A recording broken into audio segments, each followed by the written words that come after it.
Dear friends, welcome to the next part of income tax e-filing.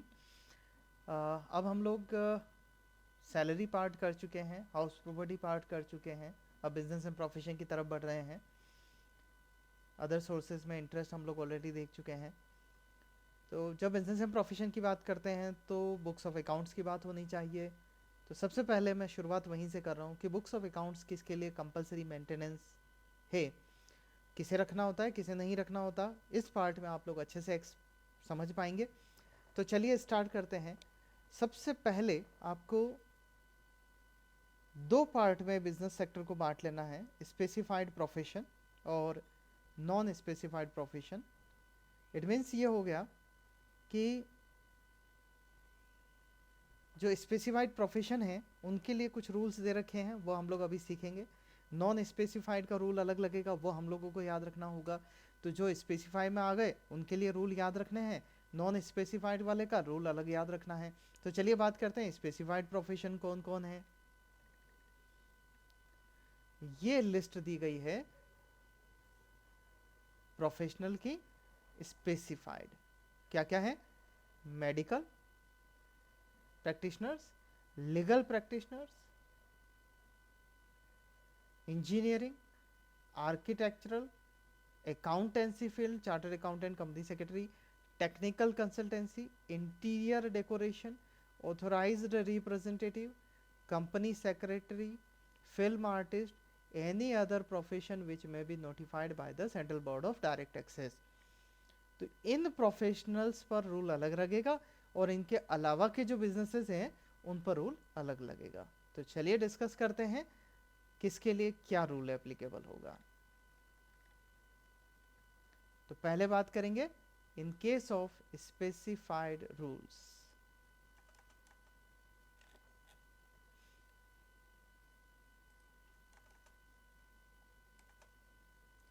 अगर specified professional है, if gross receipt is more than 1,50,000 in all 3 years preceding the previous year, पिछले साल के पहले के 3 सालों में लगातार उसकी ग्रोस रिसिट 1,50,000 से ज़्यादा थी. याद रखिए ग्रोस रिसिट, नेट प्रॉफिट नहीं, ग्रोस रिसिट एक्सीड करती है 1,50,000 रुपये को 3 साल में, तो उसे अकाउंट्स को मेंटेन करना कंपलसरी हो गया.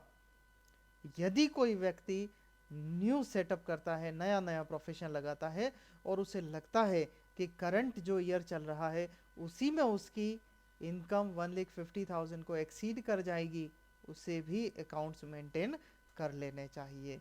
स्पेसिफाइड की लिस्ट मैंने जस्ट ऊपर बताई थी आपको, वहां से आप इसको नोट डाउन कर सकते हैं. चलिए चलते हैं नॉन स्पेसिफाइड मतलब अदर बिजनेसेस पर. Maintenance of accounts by certain persons carrying on non-specified profession, it means we can say carrying on business. तो यहाँ दो पार्ट में मैं डिस्ट्रीब्यूट करूंगा. पहले बात करेंगे इंडिविजुअल और एचयूएफ के लिए. इंडिविजुअल एचयूएफ के लिए तब कंपलसरी होगा जब total income is more then 2,50,000 rupees. जो नेट प्रॉफिट बिजनेस का टोटल इनकम हो रहा है, अगर वो 2,50,000 से एक्सीड कर रहा है बिजनेस के केस में, तो 2,50,000 से ज़्यादा का अगर टोटल इनकम है, इन दैट केस अकाउंट्स रखना कंपलसरी हो जाता है. और इन case of profession, individual HUF के प्रोफेशन के केस में, other than the specified, total turnover या ग्रॉस रिसीट अगर 25 लाख से ज़्यादा हो जाता है तो भी अकाउंट्स मेंटेन करना कंपलसरी हो गया. तो इन दोनों को आपको याद रखना पड़ेगा. और अगर इंडिविजुअल एचयूएफ का रूल नहीं है, पर्सन नहीं है, पार्टनरशिप फर्म है या अदर देन इंडिविजुअल है, कंपनी है, इन दैट केस ये रूल हमें अप्लाई करना होगा. याद रखिए मैं बात कर रहा हूँ अदर देन इंडिविजुअल्स की. इफ प्रॉफिट और gains from business and profession is more then 1,20,000 पिछले साल का, and total gross receipt is more then 10 lakh in any of the 3 preceding the previous year, अगर पिछले साल से पहले के 3 सालों में प्रॉफिट, नेट प्रॉफिट 1,20,000 रुपये से ज़्यादा है या ग्रॉस रिसीट 10 लाख से ज़्यादा है किसी एक साल में भी, तो उसे अकाउंट्स रखना कंपलसरी हो जाता है।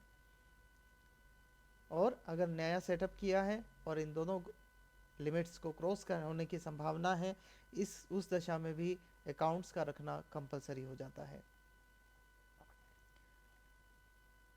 इसके बाद कुछ सेक्शंस हैं जो हम लोग आने वाले पार्ट में कवर करने वाले हैं। 44 AE, AD, ADA, अगर उनके जो दिए हुए परसेंटेज हैं उनसे लोअर प्रॉफिट कोई बता रहा है, इन दैट केस अकाउंट्स रखना कंपलसरी हो जाता है। तो देखिए ये रूल बनाया गया कि where the profit and gains from the business are deemed to be profit and gains of the SSC under section 44 AE और section 44 BB or section 44 BBB as the case may be, and the assessee has claimed his income to be lower than the profits or deemed profit and gains of his business। अगर वो lower बता रहा है तो उसे accounts रखना compulsory हो जाएगा, अन्यथा नहीं। 44 AD में भी ऐसा ही नियम है 8% का, जो हम लोग आने वाले समय में डिस्कस करने वाले हैं। इस केस में भी अगर वो व्यक्ति अपनी इनकम को कम बताता है, इन दैट केस उसे अकाउंट्स रखना कंपलसरी हो जाएगा। अगर कोई व्यक्ति अकाउंट्स नहीं रखता है क्या होगा? सेक्शन 271 में 25,000 रुपीज़ तक की पेनल्टी लगने के चांस हो जाएंगे, लग जाएगी। अब बात करते हैं क्या क्या बुक्स मेंटेन करनी है। तो इनकम टैक्स एक्ट के रूल 6F में 5 पॉइंट्स दिए गए हैं। Cash book, journal, ledgers, carbon copy of bills, चाहे वो मशीन नंबर से चल रही हो या सीरियल नंबर प्रिंटेड जो बिल बुक बनती है वो हो, चलेगी। 25 रुपये से कम का बिल है उसके लिए कोई प्रॉब्लम नहीं है। अगर 25 रुपये से ज़्यादा का है तो आपका वो बिल बनना या सीरियल नंबर होना कंपलसरी है। अब मान लीजिए आप खर्चे कर रहे हैं, खर्चे करने में 50 रुपये से ऊपर का अगर कोई बिल है तो वहाँ ओरिजिनल बिल हमारे पास होना चाहिए। Original bill wherever issued to the person and receipt in respect of expenditure incurred by the person, or where such bill and receipts are not issued and expenditure incurred does not exceed 50 rupees। अगर exceed करता है तो original bill चाहिए। अगर 50 रुपये से ज़्यादा नहीं है तो payment voucher has been prepared, payment vouchers बन जाने चाहिए। 50 रुपये का ऊपर का बिल है तो ओरिजिनल बिल होना चाहिए, और 50 रुपये से नीचे का है तो आप वाउचर क्रिएट कर सकते हैं।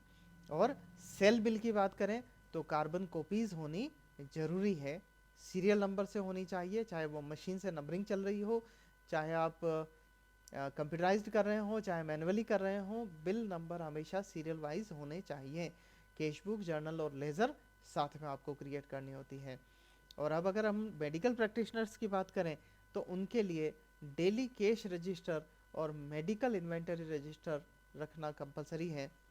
उन्हें एडिशनली ये 2 चीज़ें रखनी होती हैं।